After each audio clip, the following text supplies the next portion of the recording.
मित्रांसाठी महत्त्वपूर्ण मार्गदर्शन करणारा हा अरुंद आजच्या सेवेसाठी निवडलाय।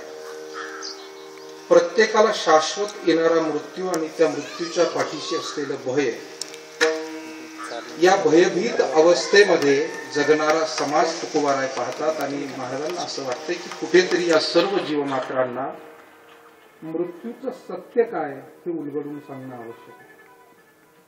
आणि म्हणून मृत्यूच्या रूपाने जरी देह नष्ट होत असेल तरी आत्मस्वरूपाने आपण सर्वजण अमर आहोत, हा वेदांत शास्त्राचा महत्त्वपूर्ण संदेश, ऋषी मुनींचा महत्त्वपूर्ण अनुभव या ठिकाणी तुकोबाराय अत्यंत खात्रीलायकपणे सांगताय। एखादी गोष्ट निश्चित किंवा खात्रीने आपल्याला सांगायची असेल तर आपण त्या गोष्टीचा पुनरुच्चार करत असतो, नाही हे नक्की खरं आहे।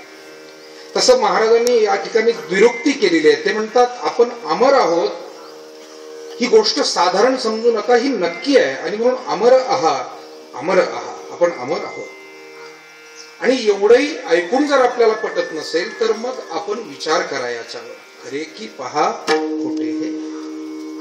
शास्त्राकडे जाऊन विचार करा, संतांकडे त्यांचे विचार घेऊन विचार करा, किंवा परमेश्वरानं प्रत्येकाला दिलेली जी सत्सत विवेक बुद्धी आहे त्या बुद्धीचाही उपयोग करून विचार करून पहा की काहीतरी शक्ती या देहाला, जगाला चालवणारी असेल ना, आणि म्हणून त्या शक्तीच्याच आधारानं हे जीवन चालत असल्यामुळे आपण अमर आहोत। पण महाराज म्हणतात हे समजण्यासाठी, पटण्यासाठी एक गोष्ट व्हावी लागेल। या देहाला जे आपण माझं म्हणतो आहोत, देहाशी नातं जोडलेलं आहे, त्या देहाला माझं म्हणू नका। मग या सिद्धांताचा विचार आपल्याला पटेल, मग त्याचा भरवसा आपल्याला कळेल। आणि मग जर का आपण आत्मस्वरूप या दृष्टीनं अमर आहोत तर मग भय कसलं, धाक कसला, आणि म्हणून आता धाक उरला नाही।